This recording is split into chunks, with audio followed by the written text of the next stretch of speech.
do it with the intention of seeking Allah subhanahu wa ta'ala alone. So I decided this one night, I prayed 2 rakat and I made dua and I said, just, Ya Allah, just please help me to have clarity in Islam. Please give me this wisdom to understand your faith and show me if this is the right way for me. So I started reading the Quran again. I started, the way I got most of my knowledge would be from books, and then I'd sit on YouTube and I'd watch so many lectures, hours and hours of lectures.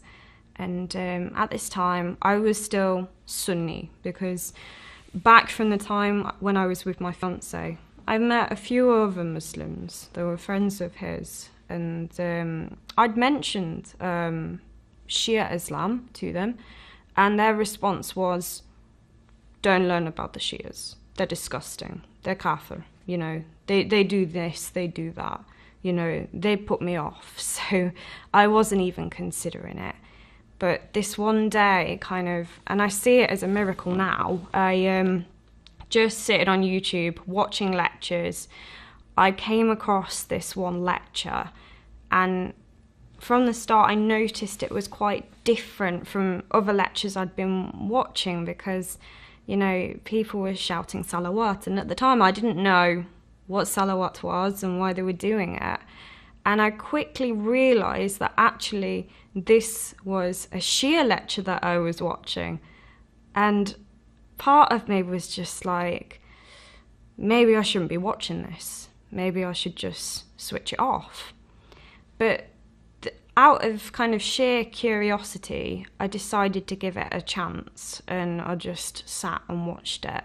And the speaker was Dr. Sayyid Ahmad Naqshbandi, and the video I was watching was discussing the Shia view on the wives of the Prophet sallallahu alaihi wasallam. And I was expecting, I don't know what I was expecting. I was just expecting it to be a joke, really, and a just massive insult. But just the way he spoke was with such eloquence and dignity and honour as well. I liked the fact that he was doing academic discussion, but he wasn't cursing anyone. He wasn't, you know, calling the wives in any kind of derogatory names. It was all very respectful, and I appreciated that. And I just couldn't help but just, like, listen to these arguments and think they actually make sense. I can see where he's coming from. So, but kind of part of me didn't want to believe it, because again, it was this fear. I'd been taught that the Sahaba and the wives of the Prophet, you know, you cannot criticize them at all. Like, any slight criticism, that means that you're a disbeliever in the eyes of Allah subhanahu wa ta'ala. So even though I did believe it, I didn't really want to. And by the end of this lecture, just like, I found it so bizarre, like when they were talking about Imam Hussein alayhi salam, and everyone had started crying, and I was sitting there thinking, why are they all crying? I don't understand. This is really strange. I didn't understand how they could sit there and cry about a man who lived over, 1,400 years ago. It was very, very strange. But it was simply because of those arguments that Ahmad Naqshbandi made. I decided, well, maybe I should watch a few more of his lectures, and I did, alhamdulillah. And I learned so much. All these misconceptions I had about Shia Islam, they just disappeared. There was a reason why the Shias do what they do. They do it because of the Quran, and they do it because of the Sunnah. And following on from that, I learned about the Ahlul Bayt alayhi salam, and I watched the biographies of each member, and I just really did feel a love, and I felt a renewed sense of love for the Holy Prophet sallallahu alaihi wasallam, and then his family as well. And it was just so incredible and so moving to know these people in such an intricate way. And it made sense to me that the Prophet would not leave his ummah without a leader, because this was the same man who would cry at night for his ummah. He was scared for his ummah. He was scared that people were going to go astray. So why would he, and why would Allah himself leave these Muslims alone without a leader? And when I learned about Ghadir, and just knowing about the life of Imam Ali alayhi salam, it is as if Allah subhanahu wa ta'ala prepared Imam Ali from the very beginning to be the successor of Prophet Muhammad. And I think just a real turning point for me was just learning what happened after the Prophet died. I realised that I'd been lied to about certain things. I realised that, you know, I'd been to Friday prayers before, and the Imam, he was just like saying, oh, you have to hold on to Quran and Sunnah. And when I learned it was actually Quran and Ahl Bayt, I had a copy of Sahih Muslim in my room, and I rushed over to go and get it, and I checked and I could see it with my own eyes, and I just thought, my God, I can't believe I've been lied to about this. And then kind of even more severely, when I learned about the story of Fatima Zahra alayhi salam, you know, I've been told by Sunnis that Fatima had died of grief when her father had died. And when I found out what really happened to Fatima, it broke my heart, and I felt completely disgusted with myself that I'd been lied to and that I allowed people to lie to me.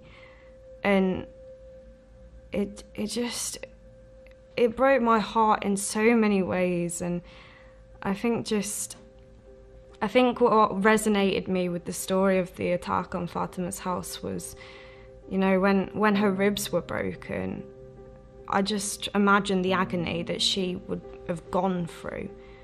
You know, I'm a horse rider myself, and there's loads of times that I have fallen off a horse and I've had a bad fall, and I've just lay there on the ground and just thought, what if all my bones are shattered under my body protector? What am I going to do? Or what if my elbow's broken?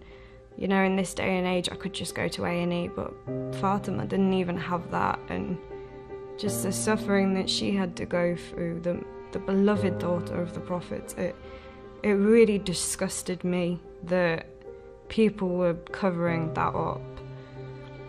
And I think after that, the story of Imam Hussein alayhi salam touched me as well, because, you know, Sunnis, they just brush over Karbala, they say it's not important. But when I realised that Imam Hussein was attacked and killed by fellow Muslims, it really kind of shook me in a way. I could see that Karbala was doing like a divide between Islam and what wasn't Islam. And when I knew what Imam Hussein alayhi salam was fighting against, I just thought, you know, I have to accept Ahl Bayt alayhi salam.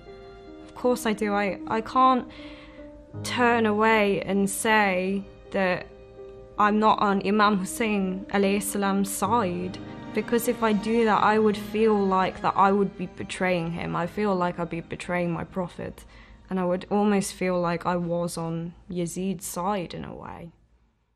So the time I decided that I was definitely going to follow the path of Ahl Bayt alayhi salam was actually during last Muharram. I don't know, I just got to a point where I was watching so many lectures, and I got to a point now, I was watching these lectures and it was just touching me so much that I was getting emotional as well. Like, I would be crying at these lectures and they would affect me so much that I would just think about them all day. I think, like, during Muharram, I focused quite a lot on looking at the character of Zainab alayhi salam. And when I learned of her story, I sobbed for about an hour after finishing that lecture because of what she had gone through. I couldn't believe that one human being could face so much, you know, losing your family like that. I just couldn't imagine it. But the thing that really inspired me, because at this time I was still really suffering with my mental health. I was back and forth to the doctors all the time. They kept changing my prescription all the time. I was on various different pills, and some of them were having really bad side effects on me, and it was just a really exhausting process. But the thing that struck me about Zainab alayhi salam was the fact that even on the 11th night of Muharram, she was praying Salatul Layl, not even an obligatory prayer, but she still did it, and she never complained about Allah subhanahu wa ta'ala during all that time. And it did make me realise that, the evils that had been done to me in my life, that was not Allah. That was mankind. That if anyone is to blame for the things that have happened to me, it was not Allah subhanahu wa ta'ala. Allah has always been there. He's always been on my side, and He's always wanted me to find Ahlul Bayt alayhi salam. So after that I decided, I've got to be a Shia, and I decided as well, I'm going to adopt an Islamic